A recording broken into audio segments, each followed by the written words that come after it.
신화를 연구하는 학자 오랫동안 주장을 해왔는데, 신화라고 하는 것이 첫째는 구조를 주고 두 번째는 의미를 부여한다. 인간의 삶에. 이 중에서 신화가 제공하는 의미라고 하는 것은 빈칸하게 되는데, 신화가 하나의 세계로 진화를 할 때,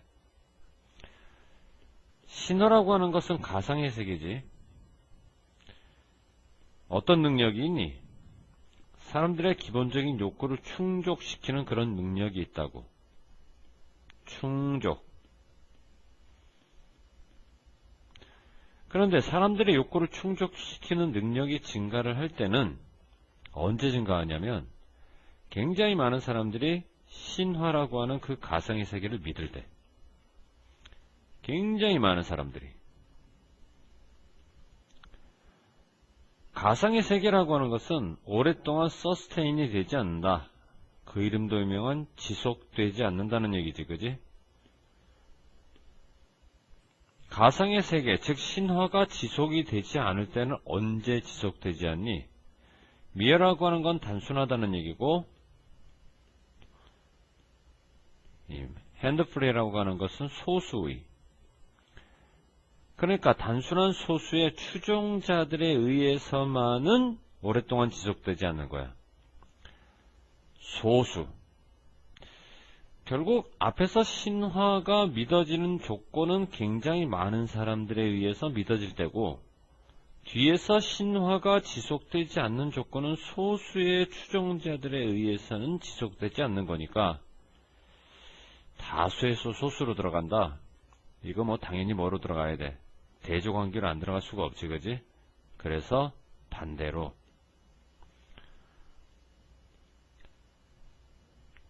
많은 사람들에 의해서 믿어질 땐 신화라는 능력이 커지는데, 반대로 소수에 의해서 믿어질 땐 지속되지 않는다.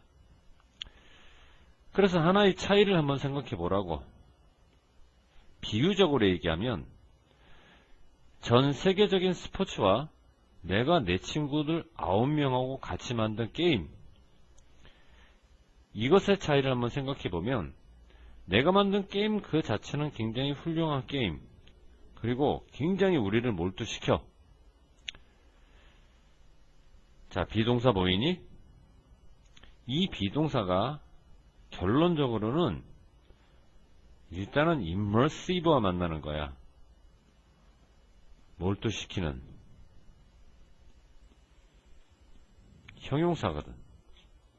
그래서 몰두시킨 다. 그러면 얘는 뭐냐면 뒤에 나오는 형용사를 꾸미는 거지. 완전히 몰두, 이런 식으로. 그럼 형용사를 꾸미기 위해서는 형용사로 들어가는 게 아니라 부사로 들어가야 되겠지, 그지? 그래서 완전하게 몰두시킨다. 게임 자체로 따지게 되면 내가 만든 게임은 굉장히 좋은 게임이고, 그리고 그 게임은 어떤 게임이냐면 소비하는 게임. 나하고 친구하고 우리들의 시간과 관심을. 그런데 그 게임이 도달할 수 있는 것은 지극히 제한적, 우리 10명. 그러니까 그것은 단순한 이상한 취미일 수밖에 없는 거지. Ultimately, 결국 weird, 이상한.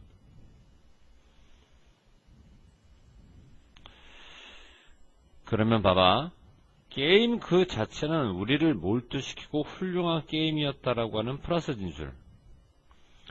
그런데 도달 범위가 10명 밖에 안 돼서 결국 이상한 취미에 지나지 않는다라는 마이너스 진술.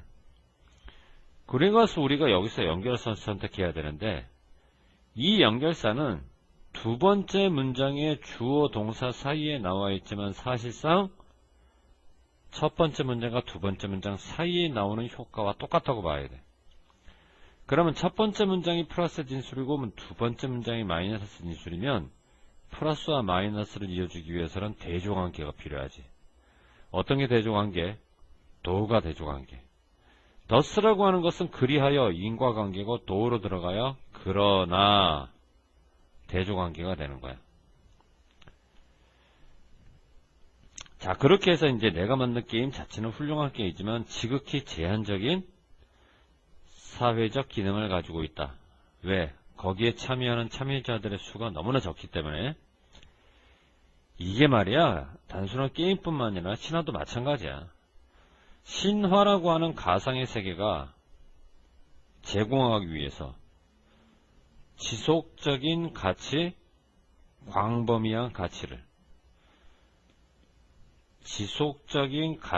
제공하고 광범위한 가치를 제공하기 위해서 신화가 첫 번째 조건은 게임을 하는 사람이 많아야 되듯 신화를 따르는 사람도 되게 많아야 된다는 얘기니까 파티스펀트 참여자들 반드시 집단이 커야 된다는 얘기지. 그럼 여기서 말하는 참여자들은 어떤 참여자들이냐면 그 참여자들인데, 여기서 말하는 그 참여자라고 하는 것은 결국 그 가상의 세계라고 하는 신화에 참여를 하는 거기 때문에, 가상의 세계가 지금 여기서는 뭘로 표현되니? 3인칭 단수로 표현됐지, 그지? 그러니까 그거를 나타내는 소유격 대명사도 단수로 들어가야지 복수로 들어갈 수가 없다는 얘기지. 자, 밑줄 치고 화살표 처리하고, 그러면 이제 가상의 세계, 즉 신화에 참여하는 참여자들의 숫자가 어때야 된다? 굉장히 커야 된다. 자, 여러분들 인어프가 형용사를 꾸밀 때는 당연히 형용사 뒤에서 인어프를 꾸미는 거 알지? 이게 뭐하고 차이가 있어? 명사를 꾸밀 때하고 차이가 있잖아. 인어프가 명사를 꾸미게 되면 명사 어디에 오냐면 앞에 온단 말이야. 이유가 뭘까? 명사를 꾸밀 때 인어프는 형용사의 기능이고 형용사가 명사를 꾸밀 때는 반드시 명사 앞에 오거든. 그러면 결국 형용사를 꾸밀 때는 인어프가 뭐의 기능이냐면 부사의 기능이라서 형용사 뒤에 온다고. 근데 문제는 주어진 형용사가 혼자 돌아다니는 게 아니라 명사를 꾸밀 때, 그때는 당연히 형용사가 명사 앞에서 뒤에 나오는 명사를 꾸며야 되고, 이 상태에서 형용사를 꾸미는 인어프가 나온다? 아까 말했던 것처럼 형용사 뒤에서 형용사를 꾸며야 되니까 전체적으로는 형용사, 인어프, 명사라는 어순을 취하게 되지. 그래서 전체적으로는 형용사, 인어프, 명사라는 이 어순을 취해야 된단 말이야. 이해되고 있어?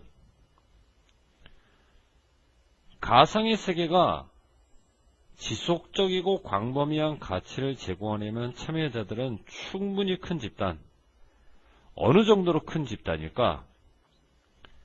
사회 정도로 큰 집단이 돼야 돼.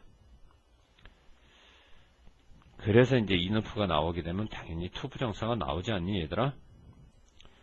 투부정사가 나오는데 투부정사를 뒤에 비동사 플러스 pp로 쓰느냐, 수동태 투부정사, 아니면 동사 원형으로 쓰느냐, 능동태 투부정사. 문제는 컨시더 때문에. 똑같은 컨시더라도 원형이냐, 아니 능동태냐 아니면 수동태냐의 갈림점은 뒤에 나오는 명사를 목적으로 보느냐 보어로 보느냐 이 차이. 만일 말이야, 뒤에 나오는 명사가 목적어일 때는 목적어답게 을를, 그때는 컨시더를 고려하라고 번역하는데, 아무리 수동태 동사 다음에 명사가 나와도 그 명사를 목적어가 아니라 보어로 본다면 그때는 을르지 않느냐, 뭐뭐라고. 그리고 그때는 고려가 아니라 반드시 이렇게 번역해야 돼. 간주. 좀 전에 신화가 의미를 띠기 위해서는 믿는 사람의 집단이 굉장히 커야 된다고 그랬지. 어느 정도 크나? 사회가 될 정도로 크다고 그랬지. 사회를 고려할 정도로 크나, 사회라고 간주가 될 정도로 크나? 아, 사회라고 간주가 될 정도로 커야 된다. 확실히 이 해석이 자연스러워. 그러면 뒤에 나오는 이 society, 사회를 우리가 을을이 아니라 뭐뭐라고로 번역하는 보어라고 본다면, 그러면 투부정사가 나와도 이렇게 능동태 투부정사가 아니라 수동태 투부정사로 나오는 거지. 됐니? 그러면서 이제 필자는 뭐냐면은, 그러한 조건에 도달하게 되면 심리적 가치가 바뀌는데 광범위한 사회적 가치로 바뀐다. 이제 이런 얘기를 해. 일단 턴동사와 인투가 만나게 되면 바뀌다라고 번역을 해야 되고, 심리적인 가치가 사회적인 가치, 그것도 광범위한 가치로 바뀌기 위한 전제 조건이 뭐냐면은 바로 그와 같은 조건에 도달을 해야 되는데, 그럼 여기서 말하는 그와 같은 조건이 뭐니? 가상세계에 대한 참여자들이 충분히 큰 집단이어서 사회라고 간주가 될 정도는 돼야 된다라고 하는 앞문장 전체를 가리킨다고 봐야 되는 거지. 이해됐지 무슨 말인가? 자, 여기서 말하는 조건은 뭐니? 참여자가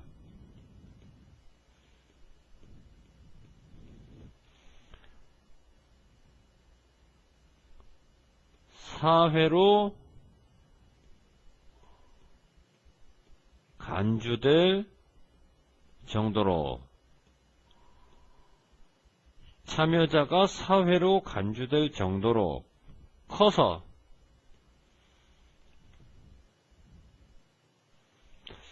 미안, 다시 쓸게.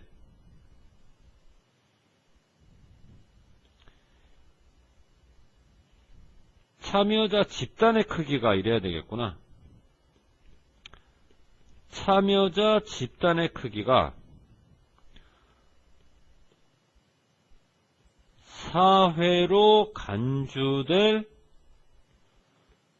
정도로 커야 한다는 것. 그렇지, 이렇게 써야 되겠네. 참여자 집단의 크기가 사회로 간주될 정도로 커야 된다는 것.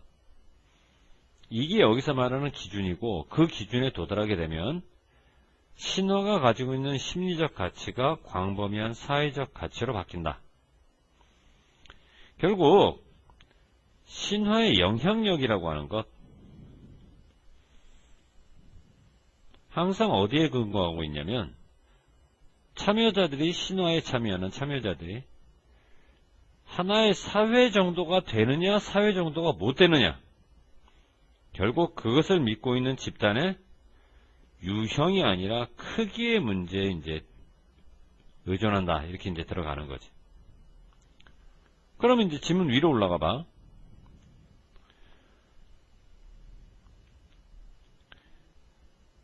신화를 일종의 게임에 비교했지. 게임을 하는 사람들이 한 10명 정도가 된다면 그 게임은 큰 의미가 없는데, 게임이 전 세계적인 게임이라고 한다면 그 게임은 커다란 의미가 되는 것처럼, 신화의 의미라고 하는 것도 마찬가지. 신화가 하나의 세계로 진화한다는 얘기는 무슨 말이냐면, 참여자들이 굉장히 커서 하나의 사회로 간주될 정도로 크다라는 얘기야. 그렇게 되면 신화가 가지고 있는 의미가 심리적 가치에서 사회적 가치로 바뀐다고 그랬지, 그지? 의미가 뭐가 된다는 얘기니? 증폭이 된다는 얘기야. 자, 한글로 왜 이런 식의 의미가 나오는지 알겠나? 자, 영어로는 amplify지.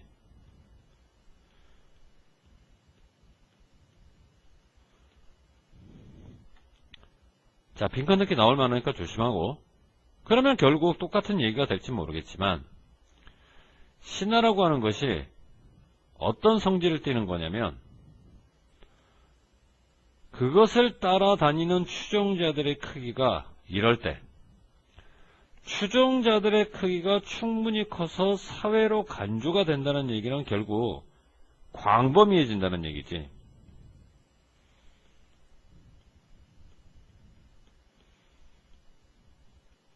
크기가 광범위해지게 되면 결국 신화는 어떤 의미를 띠게 되니? 사회적 가치가 된다고 했잖아. 그러니까 사회성을 띠는 거지 개인성을 띠는 게 아니란 말이야. 자, 여기까지 정리하고 질문할 사람 없으면 그 다음 페이지로 넘어가자고.